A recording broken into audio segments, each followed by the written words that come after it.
Good day, I'm Theodore Henry, and this is your JIS News for Friday, August 5, 2022. The call is now out for contractors to begin construction of the redeveloped Spanish Town Hospital early in 2023. The Ministry of Health and Wellness launched the international tender process for the multi-million-dollar project yesterday. And all systems are lined up to go. So there is no turning back. The resources are in place. The technical work has been completed. And all we want now, through a process that is transparent and accountable, a procurement process in conformity with international standards, is to find the right contractor. The health minister says the contract is open to competent contractors anywhere in the world. It is one of several hospitals being targeted under the Health System Strengthening Program, to which the Inter-American Development Bank is contributing $50 million and the European Union 11.2 million euros, in addition to significant capital outlay from the government of Jamaica. And the extent to which this facility will add valued services to the Spanish Town Hospital and to the people of St. Catherine and its environs is the extent to which this development represents the single largest infrastructure development in public health in our nation's history.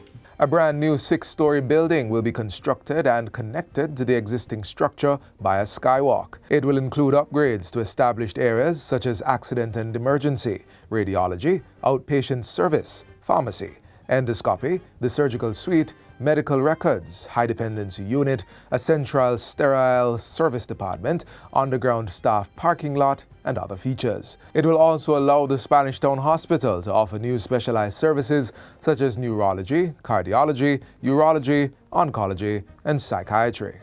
Prime Minister Andrew Holness says the opening of the Kingston Logistics Park, KLP, is a significant investment that will bring more economic growth and job creation for the country. He was speaking at the official opening of the facility on Wednesday. And it demonstrates us as a people leveraging our God-given ideal location and using our natural assets to create prosperity for our people.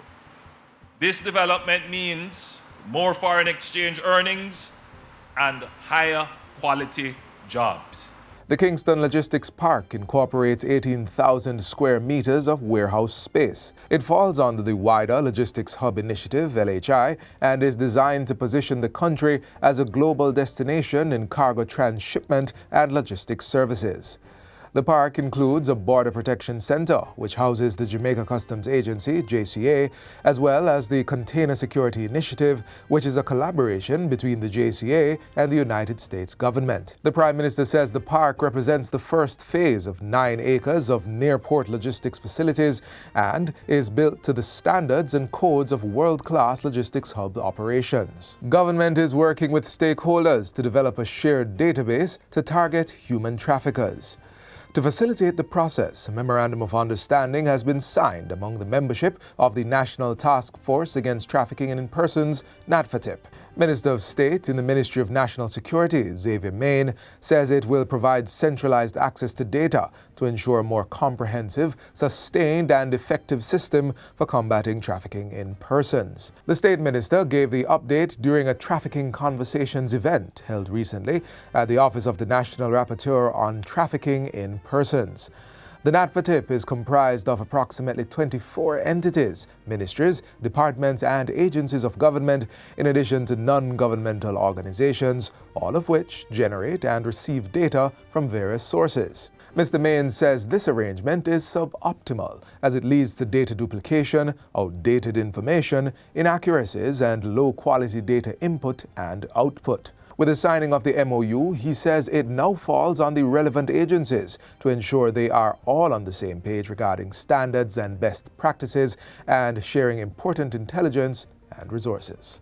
The spate of crashes on the nation's roads is fast escalating into a national crisis, says Minister of Local Government and Rural Development Desmond McKenzie. The minister was addressing a recent disaster preparedness town hall meeting in St. Anne. He says the government is very perturbed by the level of recklessness involved in many of the crashes, the wanton loss of lives, and the effects these have on grieving families. We have a disaster that is of real concern.